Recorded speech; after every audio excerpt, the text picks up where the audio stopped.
शिव केवल एक शिव पिंडी के रूप में नहीं रहता। शिव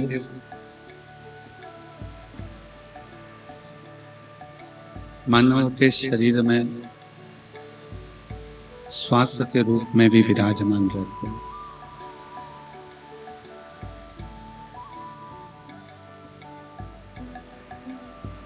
कोई ये विचार करे, कोई ये सोचे कि शंकर भगवान तो केवल एक पिंडी का रूप है, एक शिवलिंग का रूप है,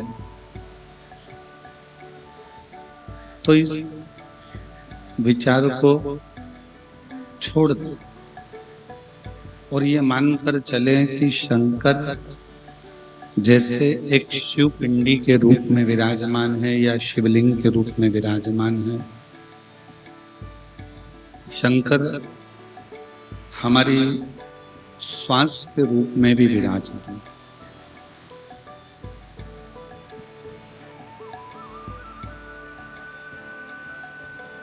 शिव महापुराण की कथा एक बात कहती है कि जितनी श्वासें मनुष्य की चलती हैं, जितनी जितनी श्वास आपकी और हमारी चल रही है, प्रत्येक श्वास में शिव समाया हुआ है।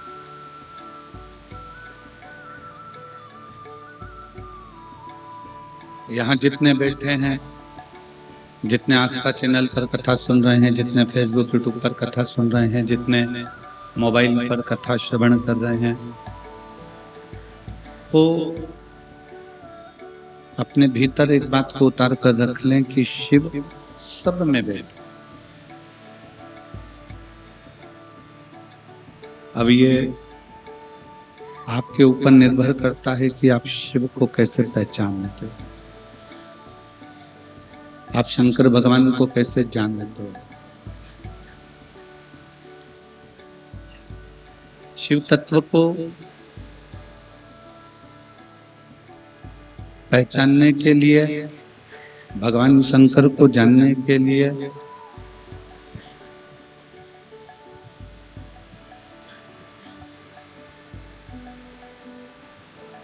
शिव तत्व को जानने के लिए भगवान शंकर को पहचानने के लिए बहुत दूर जाना नहीं पड़ता। शिव महापुराण की कथा कहती है कि शंकर को जानने के लिए केवल अपने भीतर उतरना पड़ता।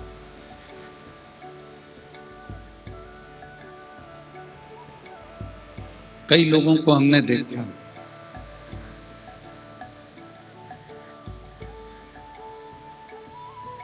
देव भैया, दुनिया में कई लोग ऐसे हैं जो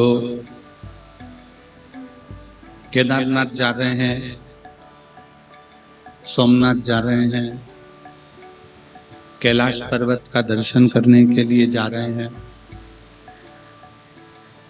कई लोग ऐसे हैं कि बहुत दूर दूर भगवान शंकर को राजी करने के लिए, उनका दर्शन करने के लिए जा रहे हैं, पर वो अपने नजदीक के शिवालय तक, अपने नजदीक के शंकर के मंदिर तक जा ही नहीं पाते। और शिव महापुराण की कथा कहती है कि सबसे पहले केदारनाथ जाने से पहले, सोमनाथ जाने से पहले, बद्रीनाथ जाने से पहले अपने नजदीक का जो शिवालय है, अपने नजदीक का जो शिव मंदिर है, वहां जाए। क्यों? अमरनाथ जा रहे हैं, केदारनाथ जा रहे हैं, सोमनाथ जा रहे हैं, विश्वनाथ जा रहे हैं, मल्लिकार्जुन जा रहे हैं, ऐसे कई तीर्थ हैं जो नवयुवक बेटा बेटी, नवयुवक लड़के और गांवों के कई लोग जाते हैं। मेरा उन नवयुवक बेटा बेटियों से, उन ग्रामीण में रहने वाले, शहर में रहने वाले सभी शिव भक्तों से एक निवेदन जरूर है। आप खूब जाओ काशी, आप खूब जाओ सोमनाथ, अमरनाथ, केदारनाथ, विश्वनाथ, आपका जितना जितना मन करे उतना उतना जाओ। पर सबसे पहले अगर कहीं जाना है तो अपने घर का पास का जो शंकर का मंदिर हो, सबसे पहले उस मंदिर में जाना चालू करो।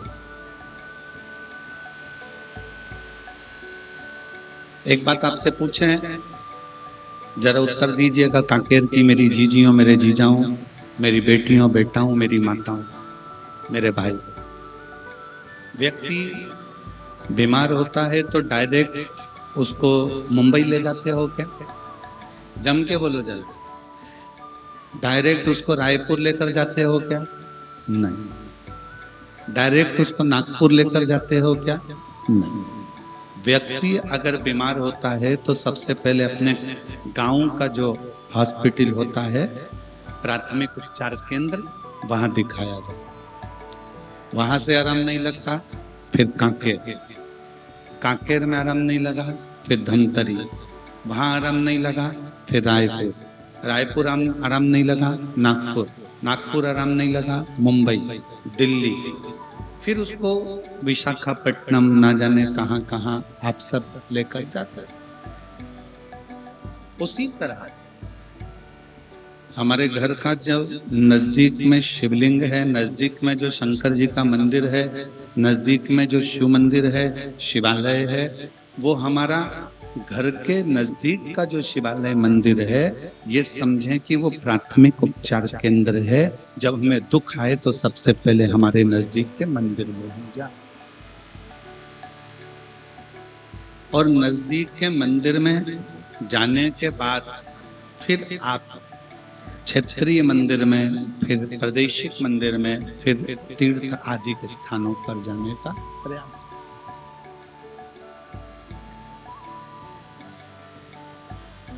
आज कई बेटा बेटी ऐसे हैं, कई लोग ऐसे हैं कि वो सीधे कहाँ जा रहे हो तो कहा हम अमरनाथ जा रहे, कहाँ जा रहे हो, हम केदारनाथ जा रहे। अब तुम अमरनाथ तो जाओ, केदारनाथ तो जाओ, पर कभी अपने घर के नजदीक के शंकर के मंदिर ही नहीं गए।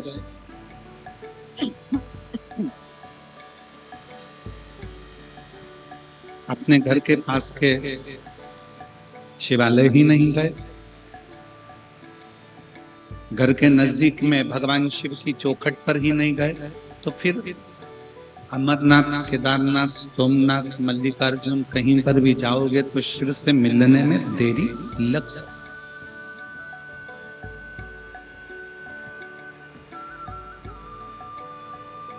अब एक और बात हम आपसे पूछें, बड़े हॉस्पिटल में जाते हो तो पहले पूछते हैं कि छोटे हॉस्पिटल में दिखाया था, उसकी कोई फाइल है तुम्हारे पास में? और यदि आपके पास में अगर कोई फाइल है तो वो फाइल हमको दो, हम देखते हैं।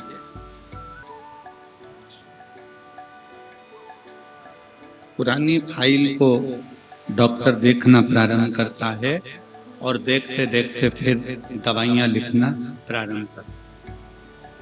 हम प्रतिदिन जब शंकर जी के मंदिर में जाते हैं, शिव जी के मंदिर में जाकर जल समर्पित करते हैं, प्रतिदिन शिवालय जाते हैं, शिवालय में जाकर जल समर्पित करते हैं, प्रतिदिन शंकर की चौखट पर जाते हैं, वहां जाकर जल समर्पित करते हैं। शिव के मंदिर में जाना, शिव महापुराण में जाना, शंकर की चौखट पर जाना, जब हम प्रतिदिन चालू करते हैं, तब हम जब आखिरी में एक दिन अमरनाथ, केदारनाथ, बद्रीनाथ कहीं पर भी जाते हैं तो वहां पर विराजमान मेरे अमरनाथ, मेरे केदारनाथ तुम्हारे लिए सारे दरवाजे खोल देते हैं, तुम्हें दर्शन दे दो। फिर वो दर्शन देते।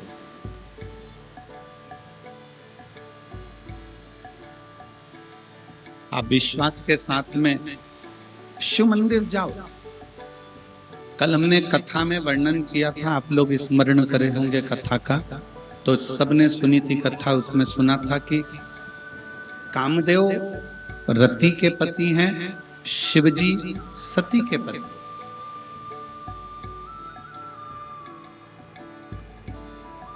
और कामदेव शंकर भगवान को चुटकी में लेने का विचार कर रहे थे कि मैं उनकी समाधि तो यूं तोड़ दूंगा।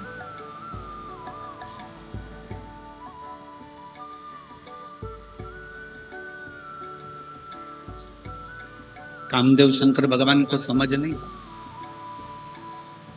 कामदेव को लगा कि शिवजी की समाधि तोड़ना मेरे लिए तो सरल बात, सहजता है। पर कामदेव को यह अंदाजा नहीं था कि वो शिव है, वो शंकर है, वो ओघड़ी है, वो दयालु है, वो दातार है। कामदेव ने एक शब्द रति के सामने कह दिया। जब रति हाथ जोड़कर कामदेव जी से कहती है कि तुम समाधि को तोड़ने मत जा,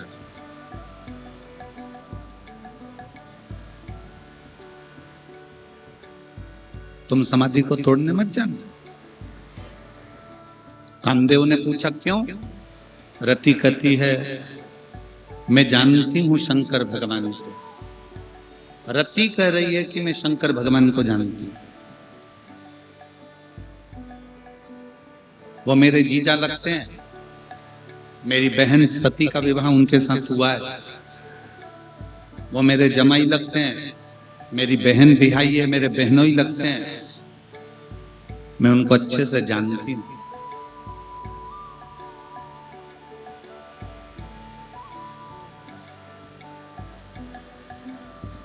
वो भस्म कर देते हैं।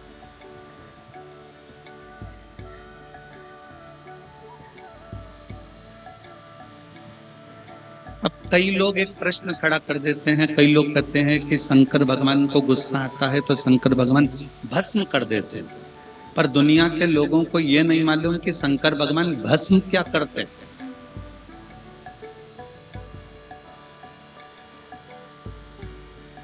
कड़प, शंकर भगवान का एक भक्त कड़प भील, वन में रहने वाला, वन में विचरण करने वाला, शंकर जी को ले जाकर मुंह में पानी भरकर चढ़ा देता है तो भी मेरे शिव उस पर क्रोध नहीं करते, उसको भस्म नहीं करते। मेरे शिव उसको भस्म नहीं करते,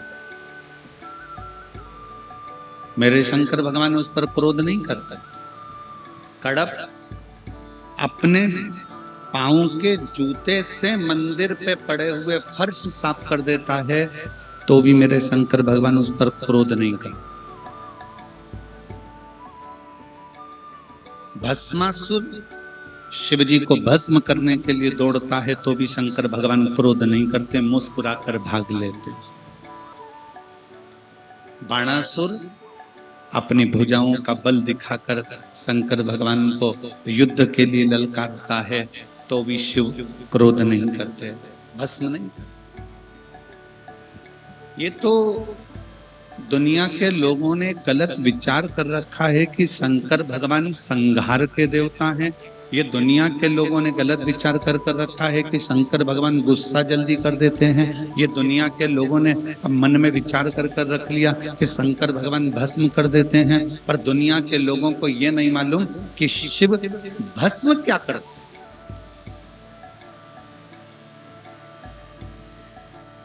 शिव क्या भस्म करते?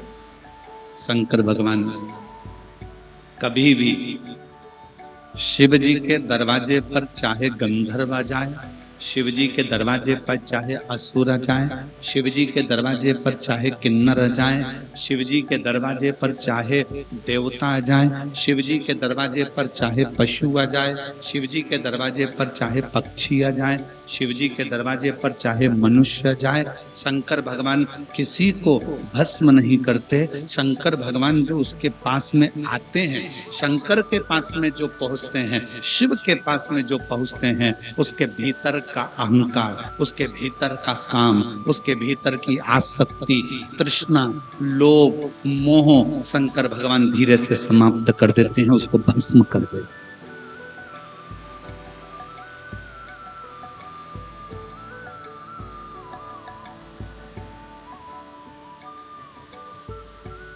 रायपुर में कथा थी, देवांगन परिवार कथा करवाई और देवांगन जी ने कथा करवाई तो वहां पर एक पत्र आया था।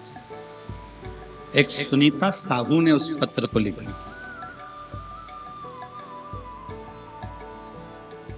रायपुर देवांगन जी ने जब कथा कराई तो सुनीता साहू ने वो पत्र लिखा था। वो कहाँ की थी उसका एड्रेस हमको स्मरण में नहीं,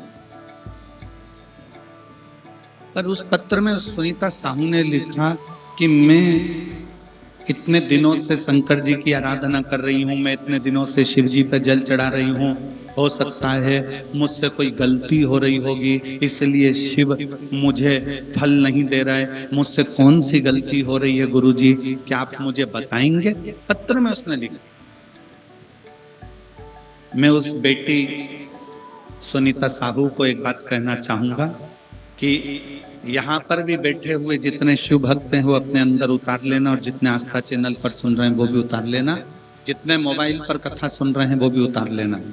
तुम शंकर जी के मंदिर में जाते रहो, शिव तुमको फल नहीं भी दे रहे हैं तो भी जल चढ़ाते रहो। जैसे कल कथा में कहा था, माँ के हाथ में दूध की बोतल है पर वो बच्चे को नहीं दे रही है। क्यों? क्योंकि माँ चाहती है कि बोतल का दूध ठंडा हो जाए तब मैं बच्चों को दूंगी। बच्चा चाहता है कि मुझे अभी दूध मिले, पर माँ उसे देना नहीं चाहती, वो चाहती है जब दूध ठंडा होगा तब दूंगी। उसी तरह तुम शंकर के मंदिर जाते रहो, प्रणाम करते रहो, लोटा भर जल चढ़ाते रहो, तुमसे कोई गलती नहीं हो रही। शंकर देंगे, थोड़ा ठंडा कर कर देंगे, और ऐसा देंगे कि तेरे लिए अच्छा, जो तेरे लिए श्रेष्ठतम हो, जो तेरे लिए अच्छा हो, मेरे शिव वो तुझे दे, वो तुझे प्रदान करे।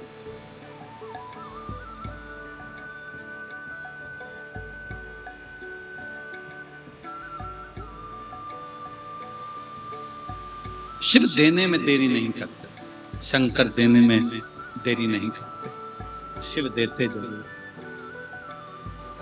शंकर देते थे। और महाराज शिव जब देते हैं तो फिर थोड़ा बहुत नहीं देते।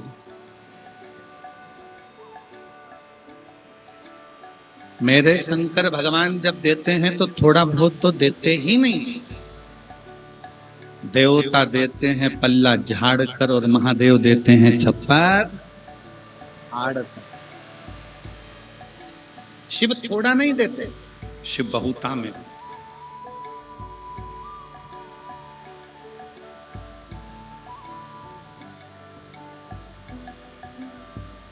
और मैंने तेरे ही से बाबा, तेरे से हवा बिच उड़ती जाऊंगी, बाबा डोर तो छड़ी ना मैं कटी जाऊंगी, भोले मैं तेरी शंभो मैं तेरी हवा बिच उड़ती जावांगी, बाबा डोर तो छड़ी ना मैं कटी जावांगी। शिव थोड़ा नहीं देते, शिव बहुता में देते।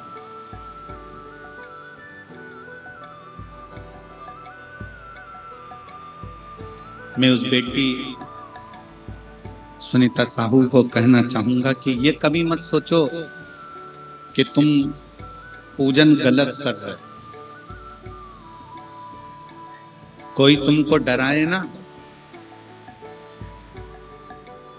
कोई तुमको डराए, तुमने तो सिर पे त्रिपुंड लगाया ही नहीं, तुमने तो भस्म का तिलक लगाया ही नहीं, तुमने तो गले में रुद्राक्ष पहना ही नहीं, तुम शंकर जी के मंदिर में जाके एक लोटा जल चढ़ाने लगी, तुम शंकर जी के दरवाजे जाने लगी, तुमने शंकर जी के मंदिर में गलत दिशा से जल चढ़ा दिया, तुमने शंकर जी के मंदिर में बेलपत्र गलत चढ़ा दी, तुमने शंकर जी को ऐसा कर दिया। कोई तुमको डराए तो डरना मत। क्यों? शंकर भगवान के जितने गण हैं, शिव जी के जितने भक्त हैं, वो अड़भंग है। नंदी को पूजन करना आती है क्या? जम के बोलो जरा, जम के बोलो आती है? नहीं। भृंगी को, श्रृंगी को, जितने शंकर भगवान के गण हैं, भूत को पूजन करना आती है? प्रेत को, पिशाच को, डाकनी को, किसी को पूजन करना नहीं आती, तो भी वो शंकर जी के पास में है। क्यों? क्योंकि शंकर भगवान की कथा कहती है, कोई कैसे भी मुझे भज ले, शिव कहते हैं मैं उसको अपने करीब में लेकर आ जाता हूं, अपने साथ लेकर, अपने नजदीक लेकर।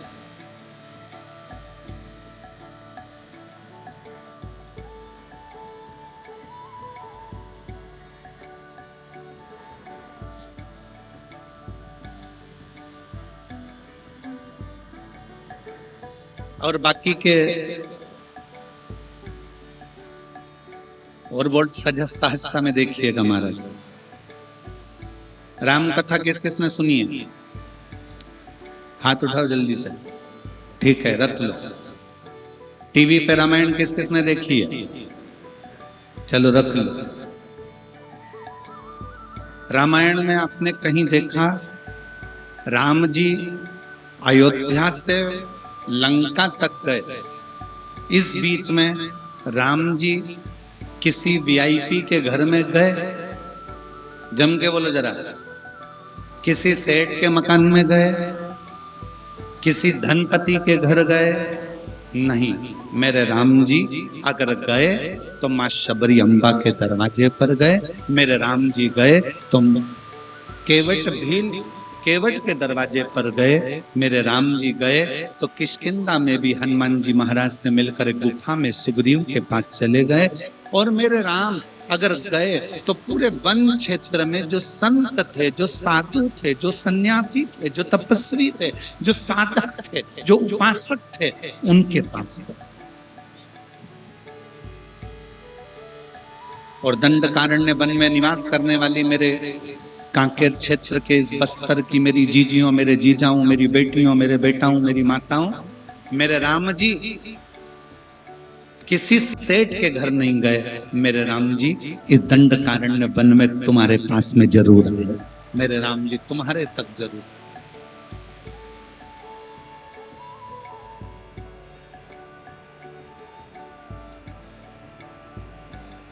महाराज जी बैठे हैं शबरी नारायण वाले।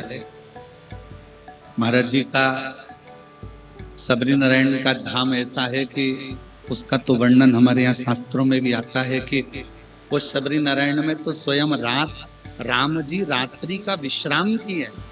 महाराज जी राम जी रात्रि विश्राम किए शबरी नारायण, उसकी साधना।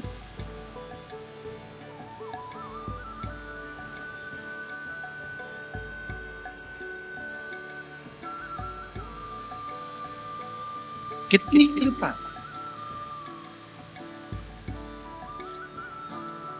दुनिया के लोग धन देखकर आते हैं, मेरे राम और शंकर मन देखकर आते हैं।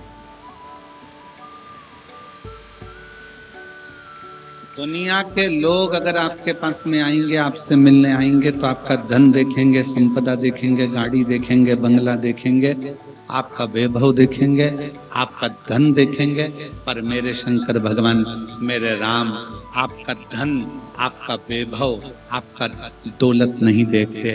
शंकर भगवान तो ये देखते हैं कि आपका मन कैसा,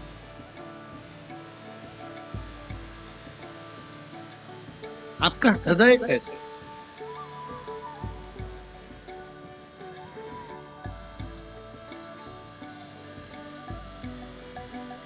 और जब आपका दिल, आपका मन,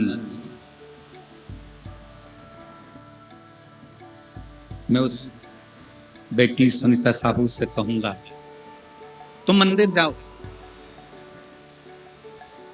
कोई महाराज तुमसे कह दे कि शंकर जी पे चढ़ा हुआ जल मत छीटो, तुम छीटो। कोई महाराज जी कह दे कि शंकर जी पे चढ़ी बेलपत्र मत खाओ, तुम खाओ। कोई कह दे कि शंकर जी पे चढ़े हुए जल को अपने ऊपर मत लगाओ, तुम लगाओ। और उसको ये प्रमाण एक पत्र है। उस बहन ने, मैं चैनल वालों से कहूंगा कि ये फाइल भी दिखाओ। उस बहन ने ये पूरी फाइल लगाई, पूरी फाइल, और एक नहीं 2 फाइलें उस बहन ने लगाई है, जिसमें बच्चे को विकलांग सर्टिफिकेट भी लगा हुआ। उस बहन ने इस बच्चे का विकलांग सर्टिफिकेट भी लगाया हुआ है कि वो बच्चा, प्रमाण पत्र लगाया है कि वो बच्चा विकलांग है, वो बच्चा विकलांग। अब पत्र को ध्यान देना, जो तुमसे कहते हैं कि शंकर का चढ़ा हुआ जल मत पियो, शंकर पे चढ़ा हुआ जल अपने ऊपर मत छीटो, शंकर का चढ़ा जल अपने घर में मत छीटो, वो थोड़ा ध्यान से सुनिएगा। मैं गुलाब चंद्र नागेश, पत्नी श्रीमती उर्मिला नागेश, पुत्र सोहम नागेश, रोहन नागेश, ग्राम कसपुर, तहसील बेलर गांव, जिला धमतरी का निवासी हूं। कहीं बैठे हो तो हाथ हिला सकते हैं, अगर कहीं बैठे हो तो हाथ हिला सकते हैं। गुलाब चंद्र नागेश, पत्नी श्रीमती उर्मिला नागेश, पुत्र सोहम नागेश, रोहन नागेश, ग्राम कसपुर, तहसील बेलर गांव, जिला धमतरी से। कहीं बैठे हो तो हाथ हिला सकते हैं। मेरा मोबाइल नंबर ये है। एक लोटे जल का मैं क्या वर्णन कर गुरुदेव, मेरा छोटा बेटा रोहन ने बचपन से ही नहीं चला। मेरा छोटा बेटा बचपन से चलता नहीं था, और ना ही बोल पा रहा था, और ना ही किसी प्रकार का कोई दिमाग ही नहीं था। पूरा दिन बिस्तर में ही सोया रहता था, यहाँ तक अपने हाथों से खाना भी नहीं खा पाता था, और किसी को अच्छे से नहीं देख पाता था। और नगरी धमतरी रायपुर का सबसे बड़ा बच्चों का हॉस्पिटल बाल गोपाल में भी इलाज करवाया, लेकिन कोई सुधार नहीं आया। डॉक्टरों के द्वारा ब्रेन की समस्या थी, जिसके कारण इसको विकलांग का प्रमाण पत्र दे दिया गया। बच्चा विकलांग है, उसका प्रमाण पत्र दे दिया। बिस्तर पर पड़ा रहता, न खाता हाथ से, न देखता, न सुनता, न समझता, न अपने हाथों का प्रयोग करता। धीरे धीरे वो इलाज कराते कराते हम थक गए, पर उसका ठीक नहीं हुआ। तब अचानक से किसी ने कहा कि मोबाइल पर कथा सुनो। हमने 3-4 महीने तक सुना, भोले बाबा पर विश्वास कर सन 2023 सावन के महीने लास्ट सोमवार के दिन चारों परिवार शिव मंदिर 1 लोटा पानी बेलपत्र लेकर जाते, और शिव जी पे चढ़ा हुआ जल बच्चे के हाथ पर हाथ लगवा के चढ़ाते, और बच्चे के शरीर को लगाते, बच्चे को पानी पिलाते, बच्चे को बेलपत्र खिलाते, और उसके हाथों पर भी वो जल लगाते। आज मैं विश्वास करके बाबा के मंदिर में कह दिया, बाबा ये तुम्हारा बच्चा है, तुमने औलाद दी है, इसको कम से कम इतना तो कर दो कि ये थोड़ा बहुत चल सके। ना हाथ से खाना खाए, ना समझे, पर चले तो सही। बाबा ये पलंग पर पड़ा रहता है, उठ नहीं पाता है, बाबा का चढ़ाया हुआ जल रोज मंदिर से लाकर देना प्रारंभ करा। हम रोज बच्चे को जब पानी लगाते शरीर पर प्रार्थना करते। 22/10/2017 में इस बच्चे का जन्म हुआ। कब हुआ था? 2017 में। अभी क्या चल रहा है? 2025। अब इतने साल तक वो बच्चा ना हिल सकता था, ना बैठ सकता था, ना कहीं जा सकता था। जल चढ़ाने का असर ये हुआ कि बाबा की कृपा से मेरे बच्चे ने चलने का प्रयास करा और आज मेरा बेटा चलने लगा। आज मेरा बेटा चलने लगा। मैं बाबा को धन्यवाद देती हूँ। आज मेरा बेटा थोड़ा थोड़ा बोलने लगा। मैं बाबा को धन्यवाद देती हूँ। आज मेरा बेटा थोड़ा थोड़ा समझने लगा। मैं अपने बच्चे को लेकर इस कथा के पंडाल में आई हूँ और मेरा बेटा अब थोड़ा थोड़ा चलने लगा है। मैं बाबा को धन्यवाद देने के लिए आई हूँ। जहाँ प्रमाण पत्र दे दिया जाए कि यह बच्चा विकलांग है, पलंग पर पड़ा रहता था। कहीं बैठे हो तो बच्चे को आप व्यासपीठ पर ला सकते हैं। अगर कहीं बैठे हो, जो तुमसे कहे कि शंकर पर चढ़ा हुआ जल मत पियो, उसको यह फाइल दिया। जो तुमसे कहे कि शंकर पर चढ़ी बेलपत्र मत खाओ, उसको यह फाइल दिया। और जो प्रमाण पत्र इसमें लगा है बच्चे के विकलांग का, वो भी उसको दिया कि ये बच्चे के विकलांग का सर्टिफिकेट उसको लगा कर दिया गया। और तो आज मेरा बच्चा 6 साल 7 साल 17 में जन्म हुआ, 25 चल रहा है। 6-7 साल के बाद आज मेरा बेटा चलना भी प्रारंभ हुआ, समझना भी प्रारंभ हुआ और बोलना भी प्रारंभ।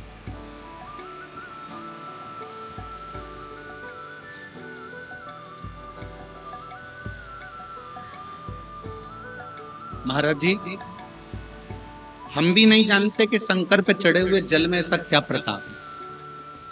जैन साहब, हम भी नहीं जानते कि शिवजी पे चढ़े हुए जल का क्या प्रताप है। पर व्यासपीठ पर जब पत्र जब आते हैं और इन पत्रों को जब पढ़ा जाता है तो मन में आता है कि मेरा ओघड़ दानी साधारण नहीं है। उसके पास कुछ नहीं पर दुनिया को सब कुछ दे देता। मेरे शंकर भगवान के पास में करोड़ों का धन भले ना हो, मेरे शंकर भगवान के पास में बैकुंठ जैसा ठाट भले ना हो, मेरे शंकर भगवान के पास में सोने और चांदी की अंबारियां भले ना हो, मेरे शंकर भगवान भले कैलाश पर रहते हैं, भस्म रमाते हैं, जटाजूट बांधते हैं, सन्यासी का वेश मेरे शिव का है, साधु का वेश मेरे शिव का है, पर मेरे शंकर भगवान के पास में उनकी चपटी भभूत में है खजाना कुबेर का। चपटी भभूत में है खजाना।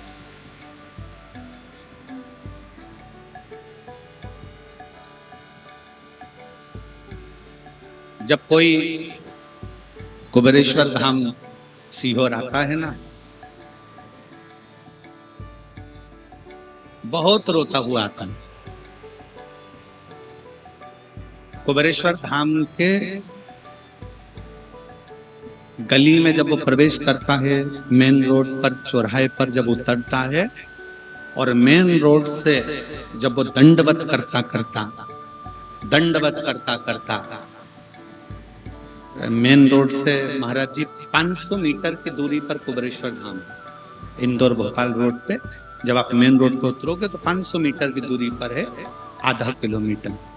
जब वो 500 मीटर की दूरी दंडवत करता प्रणाम करता कई महिलाएं कई पुरुष उस चौराहे से मंदिर तक जब दंडवत करते करते आते हैं और मंदिर में आने के बाद कंकर शंकर की धरा पर जब उनकी आंख में आंसू होते हैं, तो हमने देखा है अपने जीवन में कि वो जब आते हैं तभी उनकी आंख में आंसू होते हैं। बाकी के जितनी बार आते हैं उनके चेहरे पर अलग से नूर होता है और चमक होता है।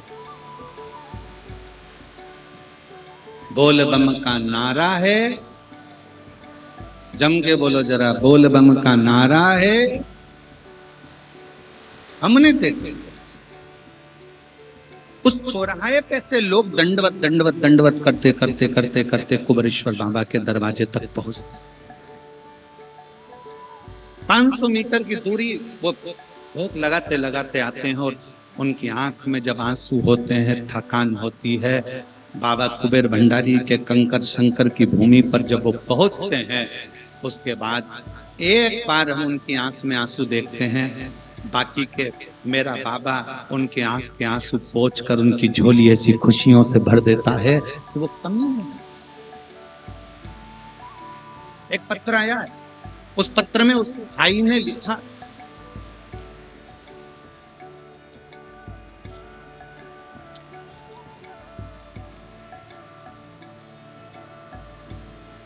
मेरा नाम रेणु ध्रुव है, पति का नाम बालकृष्ण है, मैं दुर्ग की निवासी हूं, वर्तमान में जिला जेल कांकेर में जेलर पद पर कार्यरत हूं। मेरा नाम रेणु ध्रुव है, पति का नाम बालकृष्ण ध्रुव है, मैं दुर्ग के निवासी हूं, वर्तमान में जिला जेल कांकेर में जेलर के पद के ऊपर कार्यरत हूं। मैं कांकेर की जिला जेलर हूं, उनके पद पर नियुक्त हूं। कहीं बैठी हूं तो हाथ हिला सकते हैं, अगर कहीं बैठी हो, आप ही हैं, आ जाओ, बच्चों को ले। मैं जेलर के पद पर कार्यरत हूं, मेरा मोबाइल नंबर ये। एक लोटे जल का मैं क्या गुणगान करूं गुरुदेव, मेरी शादी को 20 साल हो गए थे गुरुदेव। 4 साल तक तो हमने डॉक्टरों का इलाज करवाया, 5 साल इलाज करवाया, उसके बाद हमने इलाज करवाना बंद कर दिया कि लगा कि संतान नहीं है। 10 साल तक औलाद नहीं हुई, 15 साल औलाद नहीं हुई, 20 साल औलाद नहीं हुई। 20 साल बाद भी हमने छोड़ दिया कि अब हम कभी औलाद हमारे घर में नहीं आ सकती। तब किसी के कहने पर, हम भगवान शंकर को मानते नहीं थे, पर किसी के कहने पर हम कुबेरेश्वर धाम चले गए। दोनों पति पत्नी कुबेरेश्वर धाम में बाबा के यहाँ झाड़ू लगाना, प्रणाम करना, बाबा से विनती करना और बाबा से अपने दिल की बात कहना, आंकड़े की जड़ का प्रयोग करना, पशुपति नाथ का व्रत करना। कई लोगों से हमने कुबेरेश्वर धाम पर पूछा कि यहाँ पर आते हैं तो बाबा देता है, तो हमने जितनों से पूछा सबने कहा कि दिल से मांगोगे तो कुबेर भंडारी देगा जरूर।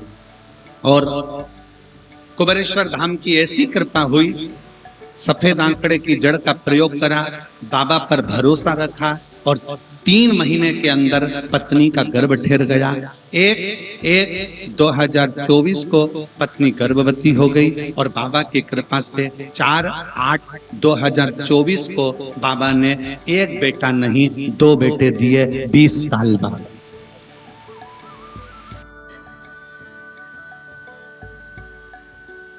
एक विदल और उत्पल हुए,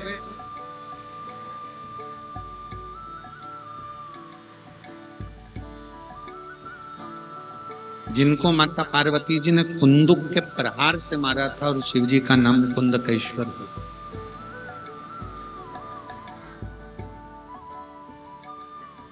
कुंदुक के प्रहार से वो मरे थे। शंकर जी का नाम कुंदकेश्वर है। दुनिया की दृष्टि में ये केवल कुंदकेश्वर महादेव हैं, पर शिव महापुराण अगर अच्छे से अध्ययन किया जाए, पढ़ा जाए, उसको सुना जाए, तो उसके स्मरण में मिलता है कि शरीर में अगर दवाई नहीं लग रही है, रोग अगर ठीक नहीं हो रहा है, तो कुंदकेश्वर महादेव का स्मरण करना चाहिए। कुंदकेश्वर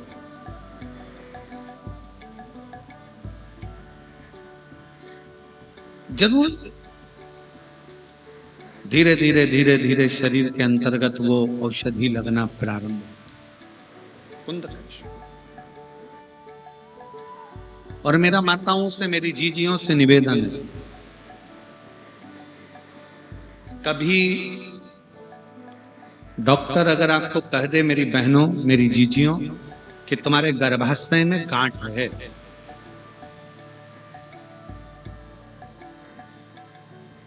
ये डॉक्टर कह दे कि तुम्हारे शरीर में कहीं गांठ नजर आ रही है, गर्भाशय में, चेस्ट में, छाती में, वक्षस्थल पर कहीं ना कहीं अगर गांठ नजर आ रही है, तो कुछ दिन, लगभग 1.5 से 2 महीना तुम डॉक्टर का भी इलाज करवाओ, जांच भी कराओ, सब कुछ करो, पर उसके साथ में एक शिव कुंडकेश्वर के नाम का एक क्रम चालू करो। क्या करना है? अगर डॉक्टर बोल दिया कि तुम्हारे गर्भाशय में गांठ है या शरीर में कहीं गठान है, और डॉक्टर का इलाज चलने दो, साथ में जांच भी चलने दो, औषधि भी चलने दो, जो दवाइयां खा रहे हो वो खाते रहो। एक बेलपत्र जिसकी ये जो डंडी है, इस डंडी का मुख उत्तर, समझिएगा उसको, जैसे ये शिवलिंग है, ये जलाधारी है, ये जलाधारी का भाग जहां से पानी बहता है। इस बेलपत्र को शिवलिंग पर जब आप चढ़ाएंगे तो डंडी का मुख उत्तर का होगी। जब आप इस तरह से चढ़ाएंगे तो डंडी का मुख जहां से पानी बह रहा है उस ओर हो गए। एक बेलपत्र जिसका डंडी का मुख उत्तर का हो, एक दुर्वा जो अशोक सुंदरी वाली जगह पर रखी हो, जिसका मुख, दुर्वा का जो डंडी है वो भी उत्तर की हो, और एक लोटा जल जो रात भर तांबे के लोटे में भरा हुआ रखा हो तुम्हारे घर के अंदर, वो तांबे का लोटे का जल दक्षिण में बैठकर उत्तर की ओर मुख कर कर शंकर को चढ़ाएं, और चढ़ाया हुआ जल झेल कर ले आए। वो बेलपत्री और वो दुर्वा भी साथ में लिए। उस दुर्वा को सुबह के समय पर खाना है, थोड़ा सा जल जो झेल कर लाए हो उसका आचमन करना है, और वो बेलपत्र लगभग प्रदोष काल के समय पर, शाम के समय प्रदोष काल में वो बेलपत्र को खा लेना है। शिव जी का चढ़ा हुआ जल का आचमन करना है।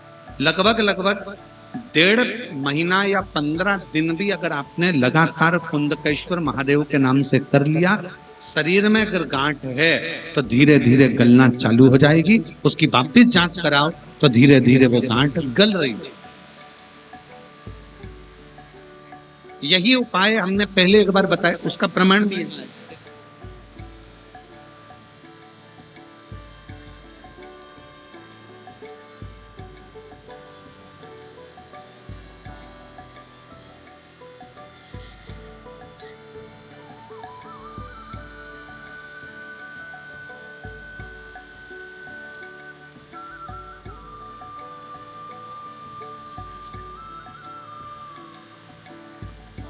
गंगा साहू, पति श्री पवन साहू, ग्राम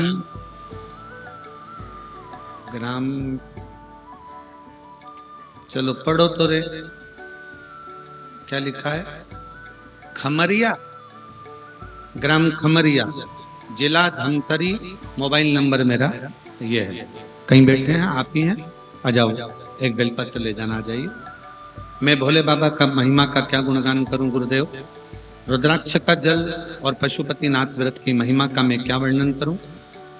मेरे गले में अचानक से सूजन आ गया और दर्द होने लगा था। तब हम डॉक्टर के पास चेकअप कराने गए। डॉक्टरों ने कहा कि गले में एक तरफ, दोनों तरफ बीमारियां हो गई हैं। एक तरफ तो अंदर मसा हो गया है और दूसरा गले में गठान हो गई है। एक तरफ मसा हो गया, दूसरी तरफ गठान हो गई।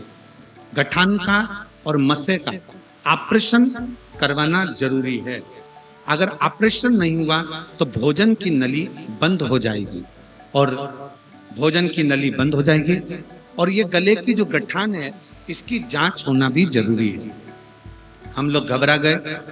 छोटी बहन को मालूम पड़ा तो छोटी बीमारी नहीं है ये डॉक्टर कह दिया, ये छोटी सी बीमारी नहीं है, ऑपरेशन कराना ही पड़ेगा, इस बीमारी को तुम हल्के में ना लो। गुरुदेव, तब मेरी बड़ी बहन ने बताया कि टीवी पर, चैनल पर सीहोर वाले बाबा कथा करते हैं, शिव पुराण की कथा होती है, रुद्राक्ष का जल का वर्णन करते हैं, शिव के चढ़े हुए जल का वर्णन करते हैं और मंदिर में सफाई करने का कहते हैं।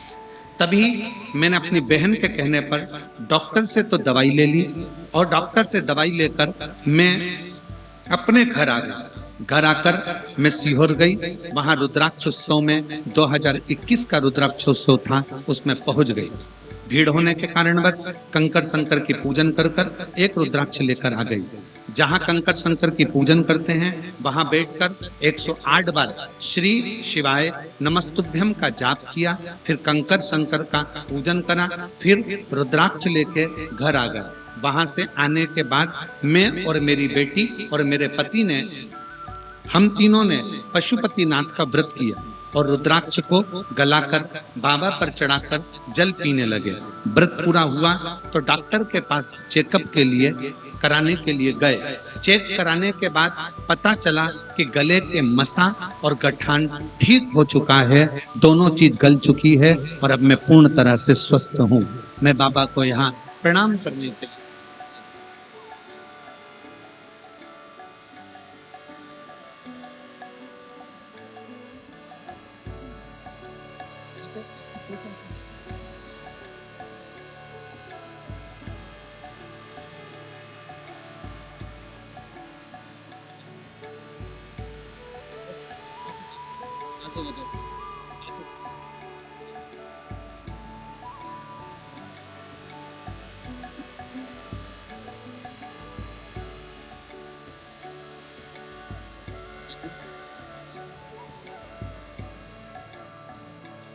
बहुत तकलीफ में थी, गले में भी गांठ और मसा इतना तकलीफ दे रहा था। डॉक्टर ने ऑपरेशन का कह दिया था और जांच के लिए बोल दिया था, पर बाबा के धाम कुबेरेश्वर धाम से आने के बाद रुद्राक्ष का जल पीना, शिव जी के मंदिर की सेवा और दूसरी बार फिर जांच कराने के लिए रायपुर गई। डॉक्टर ने कह दिया गले में गठान भी नहीं है और मसा भी नहीं है, पूर्ण तरह से स्वस्थ हो गई। शिव तत्व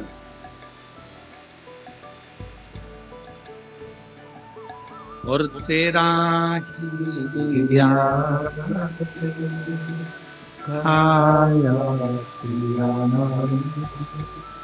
तेरा शुक्रिया,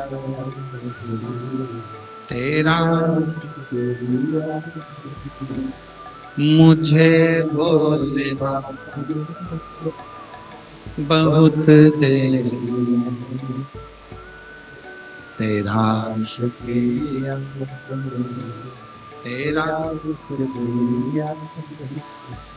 मैं हरत राम जी जैन जी को, देव कुमार जैन जी को बहुत बहुत धन्यवाद देता हूँ। इस कथा के माध्यम से ना जाने कितनी जीजी और जीजा के चेहरे पर खुशियां ला दी हैं, कितने लोगों के चेहरे।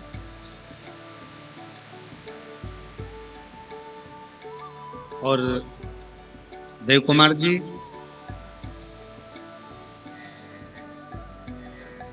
मुझे माननीय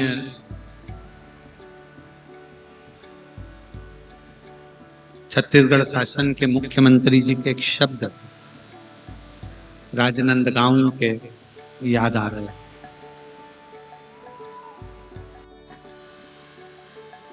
शिव कथा कर रही है, बिदल उत्पल की मृत्यु कुंदुक के प्रहार से हो गई। शिव जी का नाम कुंदकेश। एक बेलपत्र, एक दुर्वा, दक्षिण में बैठकर उत्तर की ओर से जल, और शंकर का चढ़ा हुआ वो जल शरीर में कहीं पर भी अगर गांठ है, शरीर के अंदर अगर गांठ है, डॉक्टर कह रहे हैं बच्चादानी में गांठ है, गर्भाशय में गांठ है, चेस्ट में गांठ है, गले में गांठ है, डॉक्टर का इलाज चलने दो, जांचें चलने दो, दवाइयां चलने दो, और कुंदकेश्वर का नाम लेकर वो जल, वो बेलपत्र और वो बेलपत्री और दुर्वा का प्रयोग करना पड़ा। करिए, फल दे।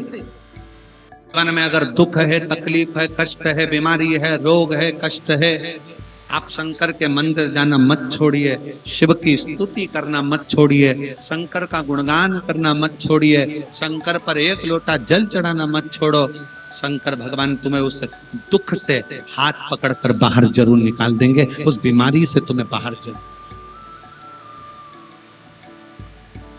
जब फ्री रहो मुख से उच्चारण करते रहो, श्री शिवा नमस्तु,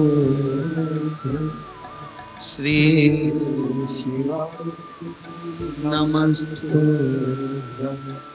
श्री शिवा नमस्तु, श्री शिवा नमस्तु। दिल से उच्चारण करिए, उसको याद करिए, उसको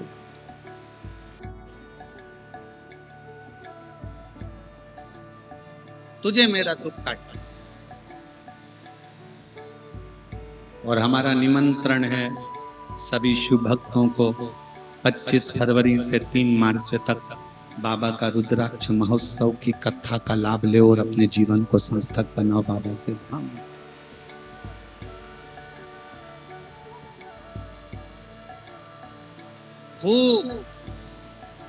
उस बाबा के पवित्र धरा पर बैठकर शिव तत्व को धारण करो, शंकर की कथा सुनो, शंकर की भक्ति में रहो, सेवा।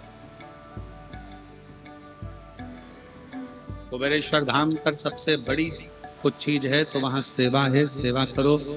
गौ माता की गौशाला में जाकर सेवा कर लो। कुबेरेश्वर बाबा के धाम में आए हो, थोड़ा झाड़ू लगा लो, कोई कचरा पड़ा है उसे उठा लो, सेवा में लग जाओ। भोजन परोसो, भोजन खिलाओ, बर्तन साफ करो, सेवा। उसके दरवाजे की नौकरी कर कर चले गए तो तनख्वाह वो देगा, और तनख्वाह में क्या देगा कि आप खुद समझ जाओगे कि तनख्वाह में मेरे बाबा ने।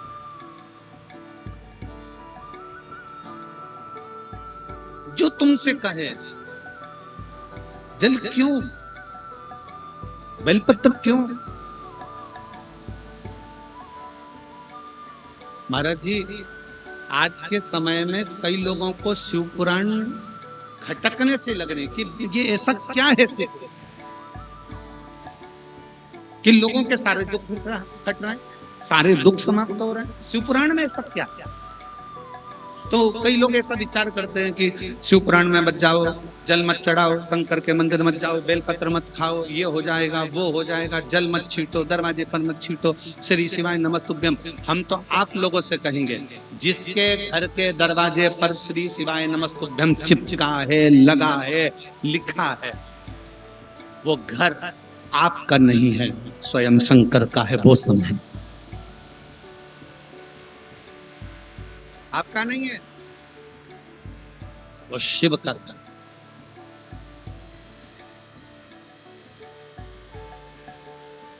रति ने समझाया कामदेव को। रति अपने पति को समझा रही है, स्वामी मेरा निवेदन स्वीकार करिए, आप शंकर जी की समाधि को तोड़ने मत जाइए। कामदेव कहते हैं तू मुझे जानती नहीं है, शंकर के पास क्या है? क्या है शिव के?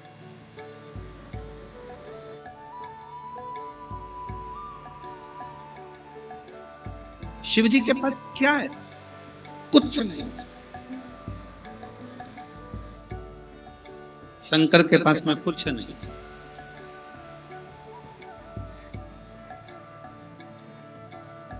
और जिसको लगता है ना इनके पास कुछ नहीं है, उसके पास बहुत कुछ होता है। जितनी बहुएं बैठी हैं ना, कभी ये मत सोच लेना कि तुम्हारी सास के पास कुछ नहीं है। सास के पास में दुनिया के लोग कह दें कि तुम्हारी सास के पास कुछ नहीं है, कुछ नहीं है, एक चेन नहीं, कान के नहीं, गले का नहीं, हाथ के नहीं, जमीन नहीं, तुम्हारे सास के पास, ससुर के पास कुछ नहीं है, फिर भी याद रखना, सास ससुर के पास भले कुछ ना हो, पर उनका आशीर्वाद जब फलता है तो 4 चांद लगा देता। उनका आशीर्वाद जब फलता है तो 4 चांद लगा देता है। जो कहते हैं शिव के पास कुछ भी नहीं है, कुछ नहीं।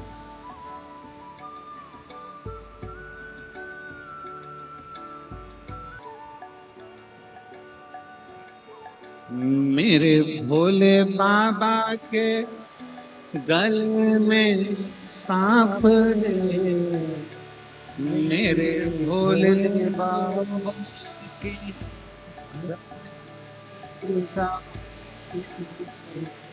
और सांप को देख के सपेरा मेरे भोले बाबा को अनाड़ी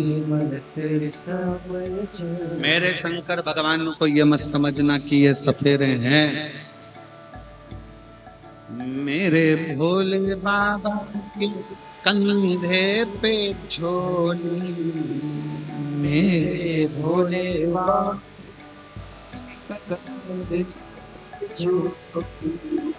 और झोली को देख के भिखारी मत झोली को देख के भिखारी मत। शंकर भगवान के कंधे पर झोली है तो कोई ये ना समझे कि ये भिक्षुक है, भिखारी। सांप गले पर पड़ा है ये ना सोचा जाए कि ये सफेद है। डमरू हाथ में है तो ये ना सोचिए कि मदारी है।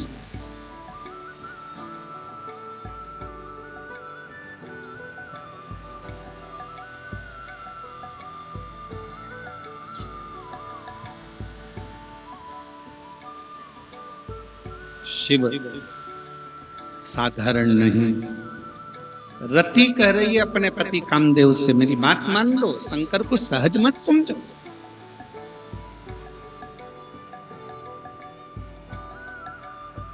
वो शिव साधारण नहीं है, आप मेरी बात स्वीकार करो।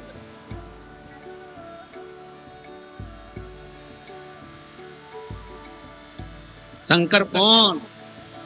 तो वेद व्यास जी लिखते हैं वो महामृत्युंजय है। महामृत्युंजय मतलब मृत्यु पर भी विजय प्राप्त करने वाला, मृत्यु को भी जीत।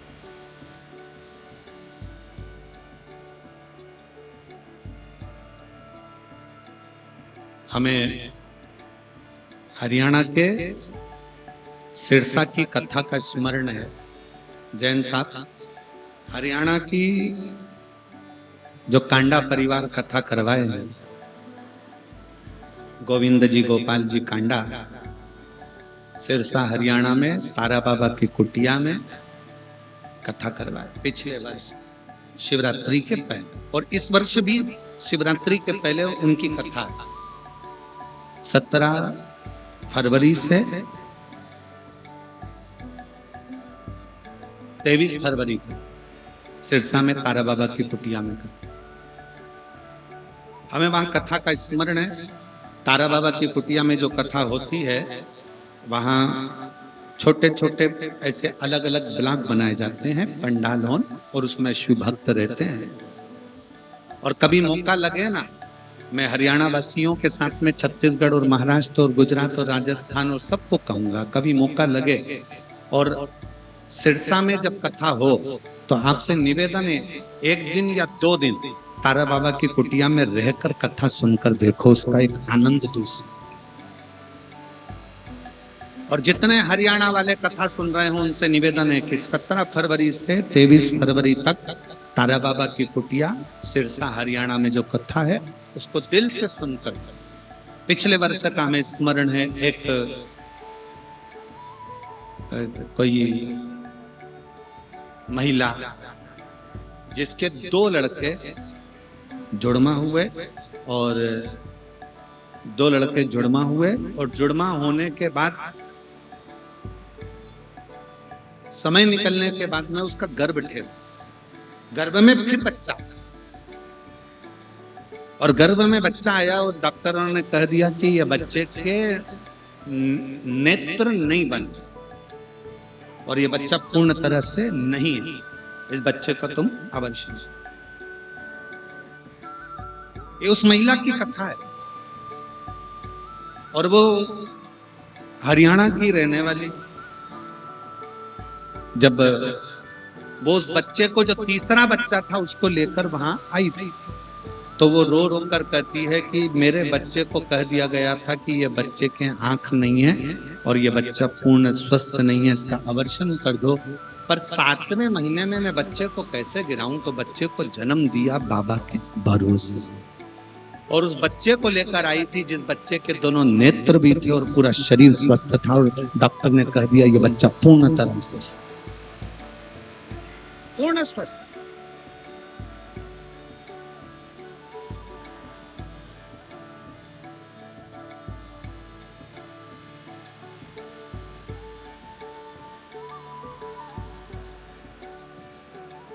शिव के आश्रित होकर चल जाए, जो कहे शिव ने। शंकर भगवान की पूजन, शिव की आराधना, शिव की अर्चना, शंकर भगवान को चढ़ाया गया 1 लोटा जल तुम्हारी जिंदगी में जो बदलाव लाएगा तुम खुद देखते रहो। जाओ शिव के मंदिर,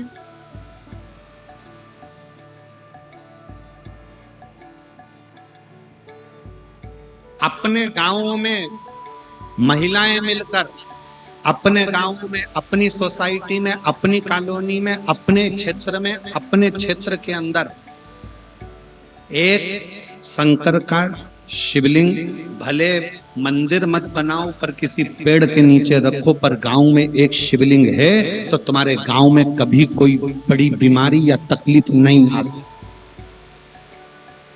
दुख नहीं आए।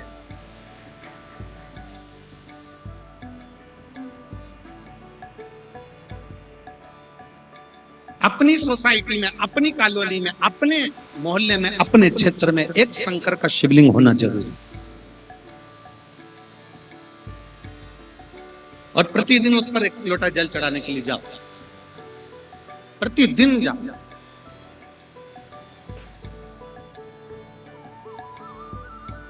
वो खाली नहीं छोड़,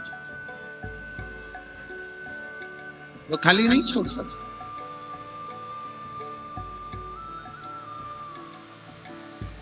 पत्नी ने कहा, रति ने कामदेव से, सुनो जी मेरी विनती को स्वीकार करो। अब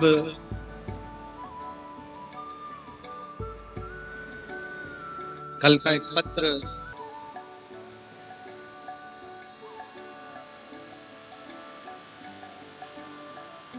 उस पत्र में एक बहन ने लिखा था कि शिवजी के मंदिर कितनी बार जाना चाहिए दिन भर में।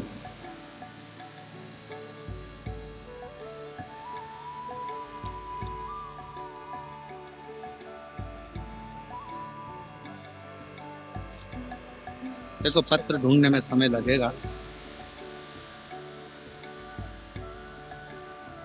वैसे ही पत्र को ढूंढने में थोड़ा समय लग सकता है। शिवजी के मंदिर एक दिन में कितनी बार जाना चाहिए? अच्छे से सुन लेना, जितने आस्था चैनल पर सुन रहे हैं, जितने फेसबुक यूट्यूब पर सुन रहे हैं, जितने इस कोकपुर की कथा के पंडाल में सुन रहे हैं।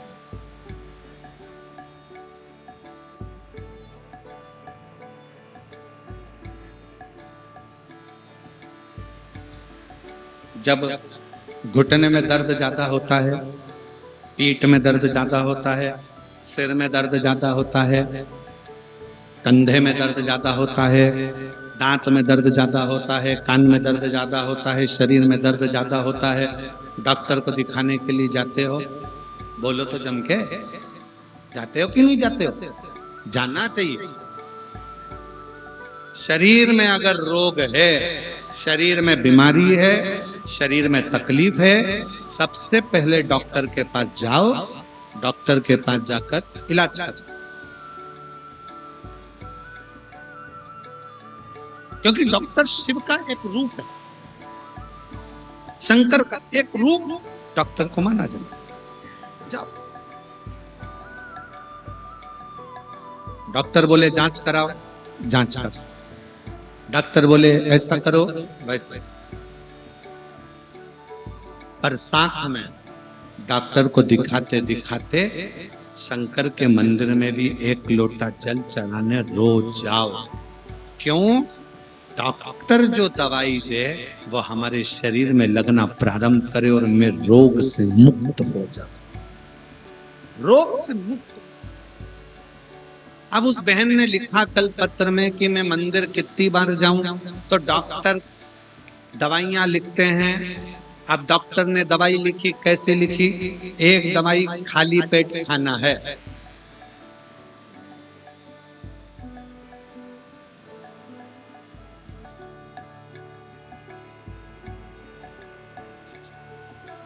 एक दवाई खाली पेट खाओ।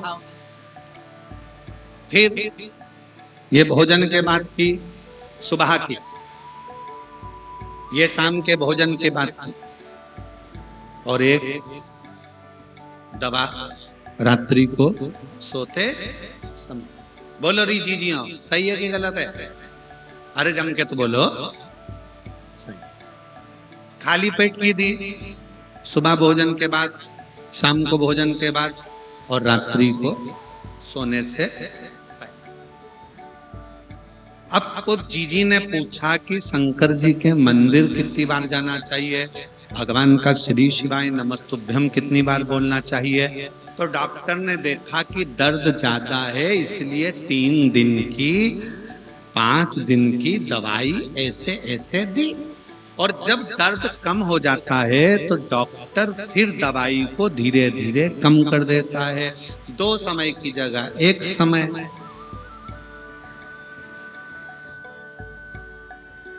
बस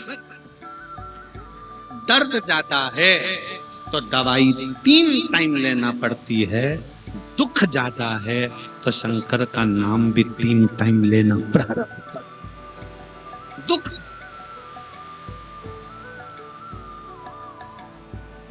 श्री शिवाय नमस्तुभ्यं, श्री शिवाय नमस्तुभ्यं। सब बोलिए, श्री शिवाय नमस्तुभ्यं, श्री शिवाय नमस्तुभ्यं, श्री शिवाय नमस्तुभ्यं, श्री शिवाय नमस्तुभ्यं, श्री शिवाय नमस्तुभ्यं, श्री शिवाय नमस्तुभ्यं। जपो, सुबह के समय एक बार भगवान का नाम स्मरण करो, 1 लोटा जल चढ़ो। भोजन करने के बाद भी भगवान के नाम का स्मरण करिए। शाम को फिर भोजन करो तो नाम का स्मरण करो। सोने से पहले फिर गुनगुना लो, श्री शिवाय नमस्तुभ्यं, श्री शिवाय नमस्तुभ्यं, श्री शिवाय श्री शिवाय नमस्तुभ्यं। मंत्र में बल कितना होता? शिव सहज नहीं। शंकर भगवान को सरल ना समझा जाए। शंकर जी को समझने के लिए ना जाने कितने कितने जन्म भी ले लो तो भी शंकर को नहीं समझ सकते।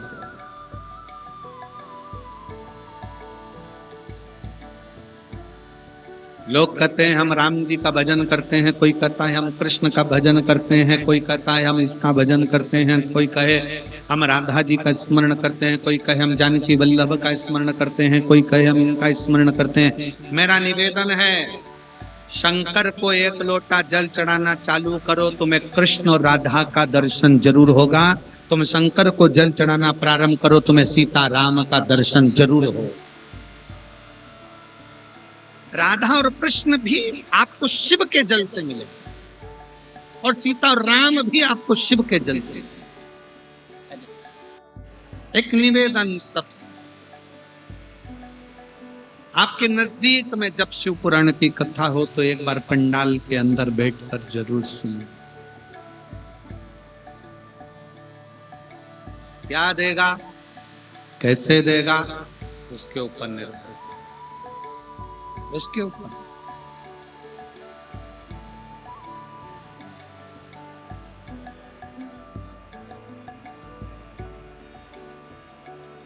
शिव भक्ति है क्या? आप लोग आज कथा का कौन सा दिन है? जम के बोलो जरा। छठा दिन क्या मानते हैं? शिवरात्रि। आप लोग जब आज रात्रि में यहाँ कीर्तन करोगे, भजन करोगे, दर्शन करोगे, पूरा कांकेर वासियों से निवेदन है, ये दर्शन तुम्हें आगे कभी मिलने वाला नहीं है, इसलिए रात्रि को एक बार शिव पुराण का दर्शन करने जरूर पहुंचो। करो दर्शन कि शिव तत्व में है क्या, उस भूमि तक पहुंचो जहां शिव महापुराण की कथा हुआ।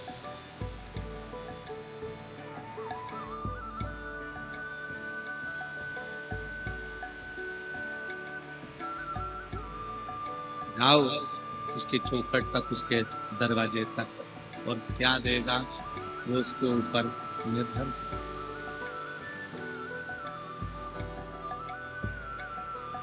वो शिव तत्व, वो शंकर जो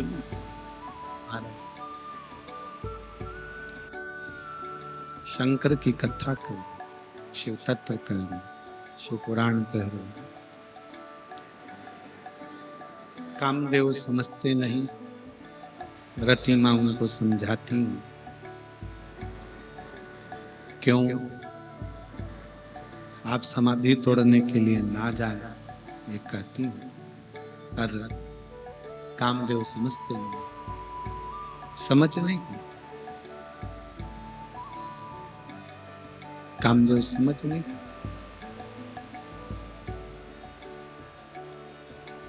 रति का काम है समझाना, पर कामदेव समझे तब तो थोड़ा सा, कामदेव समझे तब। रति कामदेव को देख रही हैं कि इनके अंदर अभिमत्ता बहुत,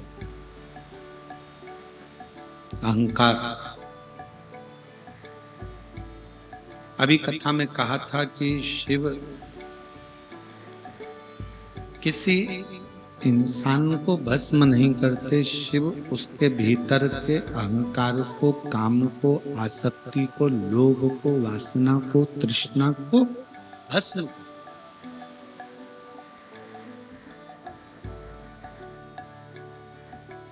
शिव महापुराण की कथा सुनकर जाने वाला व्यक्ति जब घर पहुंचता है तो उसको क्या मिलता, क्या प्राप्त होता? शिव महापुराण की कथा कहती है, मनुष्य कथा सुनने के लिए आया है, पर कथा सुनने के बाद जब वो जाता है तो उसके अंदर की जो आसक्ति, काम, लोभ, तृष्णा, उसके पूर्व के किए गए पाप, उसके पूर्व के किए गए कोई बेकार कर्म, कथा में आने के बाद वो भस्म हो जाते हैं और व्यक्ति निर्मल मन से घर पहुंचता, निर्मल हृदय से वो अपने घर की ओर प्रवेश करता। शिव पुराण कर रही है, माता रति ने कामदेव जी को समझाया। कामदेव के अंदर इतना अभिमान भर चुका था कि वो शिव को समझने को तैयार नहीं। कभी कभी हमारे जीवन में हम एक तो गलतियां कर बैठते।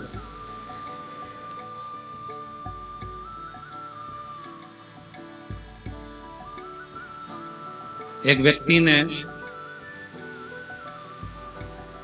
सुहेला में पूछा था कि गुरुजी, आज का मनुष्य आपको कैसा दिखता? हमने कहा आज का मनुष्य आकृति से तो मनुष्य दिखता है पर प्रकृति से जानवर नजर आता है। आकृति से मनुष्य है आज का मनुष्य, आज का मानव दिखने का मानव दिखता है, आकृति से मनुष्य नजर आता है पर प्रकृति से वो धीरे धीरे जानवर होता चले जा रहा है। मांस का भक्षण करना, मदिरा को पीना, छोटी छोटी बेटियों को गलत दृष्टि से देखना, चोरी करना, गलत काम करना, झगड़ा करना, क्रोध करना, किसी को आड़ा टेढ़ा कहना, ये मनुष्य के लक्षण नहीं है, ये मानव के लक्षण नहीं है। आज मनुष्य आकृति से मनुष्य लगता है पर प्रकृति से मनुष्य नजर नहीं आ रहा। मांस का भक्षण करना यह मनुष्य की आकृति नहीं कहती है, ये जानवर की प्रकृति है। जो मांस खा रहे हो, मदिरा का पान कर रहे हो, गुस्सा कर रहे हो, क्रोध कर रहे हो, झगड़ा कर रहे हो, मार रहे हो, लड़ रहे हो, गलत गलत कर्म कर रहे हो, बेटियों पर गलत दृष्टि दे रहे हो, छोटी छोटी बच्चियों पर गलत विचार रख रहे हो, ये मानव की आकृति नहीं है, ये दानव की प्रकृति। आप अपने आप को थोड़ा सा सुनो। देखिए, हम तो यहाँ शिव महापुराण की कथा करने के लिए आए हैं। हम कोई संत नहीं है, हम कोई साधु नहीं है, हम कोई तपस्वी नहीं है, हम कोई बड़े साधक नहीं है, हम बहुत बड़े उपासक नहीं है, हम तो एक कथाकार हैं। महाराज जी केवल कथा, और कथा में वही आपके सामने लेकर आने का प्रयास करते हैं जो अपनी जिंदगी में, अपने जीवन में देखा गया और अपने जीवन से कुछ सीखा गया, तत्वों के माध्यम से।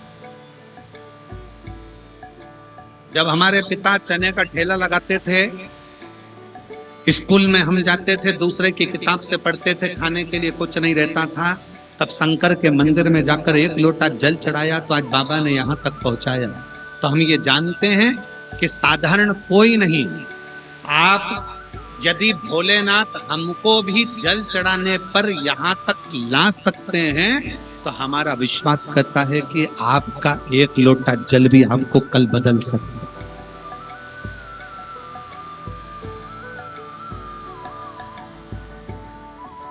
आपका एक लोटा जल भी आपका कल बदल सकता है। सारी समस्या का हल एक लोटा। अपने भीतर वो बल उत्पन्न करो, ये कल कथा विराम हो जाएगी। आज कथा तो हो ही रही है 2 बजे से 5 बजे तक, टीवी पर कल कथा 2 से 5 ही आएगी, पर यहाँ कोकपुर में कथा सुबह कितनी बजे होगी? 8 बजे से 11 बजे तक। 11 बजे कथा समापन हो जाएगी। कल 7 तारीख को, 9 तारीख को एक दिन के लिए फरीदाबाद हरियाणा में एक दिन की 2 से 4 बजे तक प्रवचन रहेंगे शिव चर्चा का। 10 फरवरी से 16 फरवरी तक प्रयागराज कुंभ का मेला जो 144 वर्ष के बाद आया है। त्रिवेणी का संगम, पीपा पुल नंबर 1, सेक्टर नंबर 21, शिव कथा सुनना। 7 दिन महात्रिवेणी के संगम पर सेवा, उस कथा का नाम दिया हमने सेवा शिव महापुराण। कि मंदिर में सेवा करने का क्या फल है, शिव का श्रृंगार की सेवा करने का क्या फल है, शंकर के मंदिर में 1 बाल्टी पानी भरकर रखने का क्या फल है, शिव जी की जलाधारी को साफ करने का क्या फल है, उस सेवा के फल।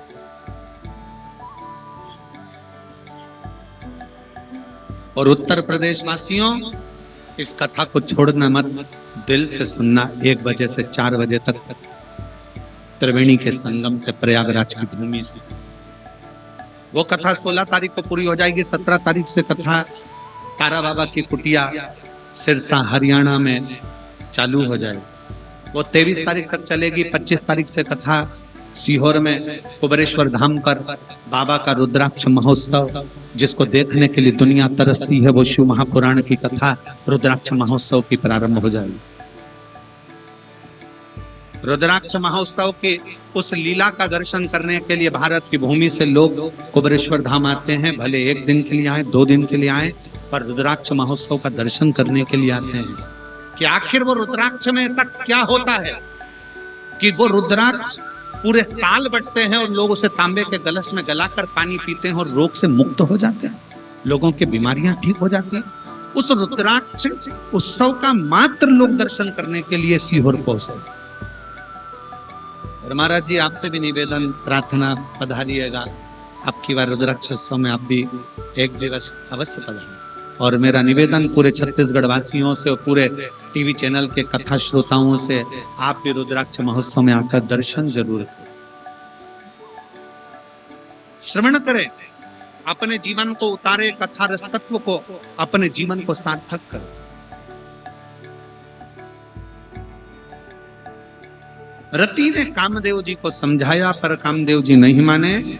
आखिरी में कामदेव के भीतर का अभिमान जागृत हुआ और उन्होंने शंकर भगवान की समाधि को तोड़ा तो जलकर भस्म हो। कामदेव स्वयं काम थे, इसलिए जल।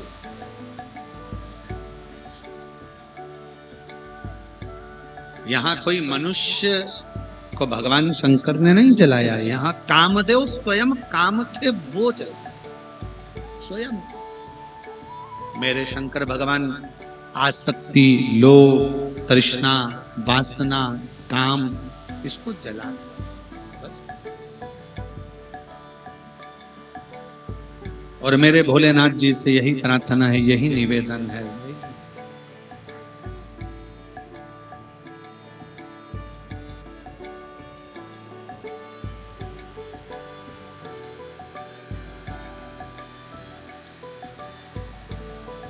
कि जितने संसार के शिव भक्त हैं जो आपके ऊपर एक लोटा जल समर्पित करते हैं, उसके भीतर की अभिमतता, उसके भीतर का अहंकार, उसकी काम, उसकी लोभ, उसकी आसक्ति, तृष्णा, वासना, सब जल कर भस्म हो जाए, सब जल। कामदेव जलकर भस्म हो गए। रति रोने लगी। शिव कितने बड़े दयालु हैं कि रति को वर देते हैं कि तुम्हारा पति तुम्हें फिर मिलेगा, वापिस मिलेगा।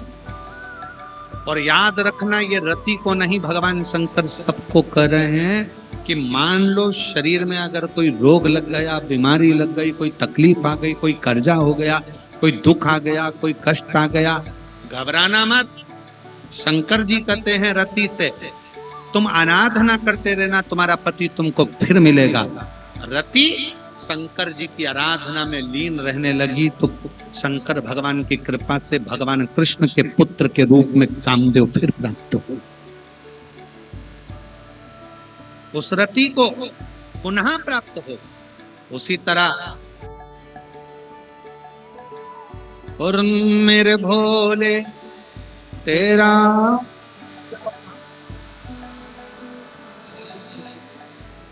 मेरे भोले तेरा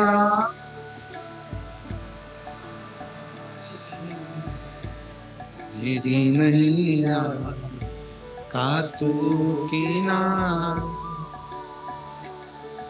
मेरी नैया का तू कीना। मेरे बाबा तुझे पुकार, मेरे बाबा तुझे पुकार, मेरी नैया का तू कीना, मेरी नैया का तू कीना। समय आया, भगवान श्री गणेश जी महाराज का मंगल विवाह रिद्धि सिद्धि के साथ हो रहा है। गणेश जी पधार रहे हैं रिद्धि सिद्धि के साथ। जोरदार ताली बजाकर उनका स्वागत वंदन करेंगे। रिद्धि सिद्धि भगवान श्री गणेश जी महाराज के गले में जयमाला पहना रही हैं। गणेश जी महाराज ने रिद्धि सिद्धि के गले में जयमाला पहनाई है। रिद्धि सिद्धि ने वही माला निकाल कर वापिस श्री गणेश जी महाराज के गले में धारण कराई है। बड़े प्रेम से भगवान श्री गणेश जी महाराज का मंगल विवाह हुआ है। रिद्धि सिद्धि के कंधे पर भगवान श्री गणेश जी महाराज ने अपना हस्त कमल लिया है। कल कथा सुबह 8 बजे से 11 बजे तक होगी। बड़े भाव से रात्रि को आप सब लोगों का आनंदमय कीर्तन भजन स्मरण शिव तत्व की ओर हो और प्रेम से सुबह 8 बजे से 11 बजे तक कथा सुने। टीवी पर 2 बजे से 5 बजे तक आएगी। प्रयागराज की कथा 1 बजे से 4 बजे तक 10 तारीख से 16 तारीख तक बड़े प्रेम से प्रयागराज की भूमि 21 नंबर सेक्टर पीपा पुल नंबर 1 सतवा बाबा शिविर में उस कथा का लाभ लेंगे। मेरा निवेदन है प्रयागराज आने वालों से अपने साथ छाता अवश्य लेकर आए, पानी की बोतल अवश्य लेकर आए और अपना ओढ़ने का बिछाने का साथ लेकर चलें। किसी पर आश्रित होकर नहीं, बाबा भोलेनाथ पर आश्रित होकर अपना छाता साथ में रखें, जिससे धूप हो छांव हो ठंड हो तो बारिश हो तो उसमें अपना साथ अपना छाता रहे और उसका स्मरण रहे। हर हर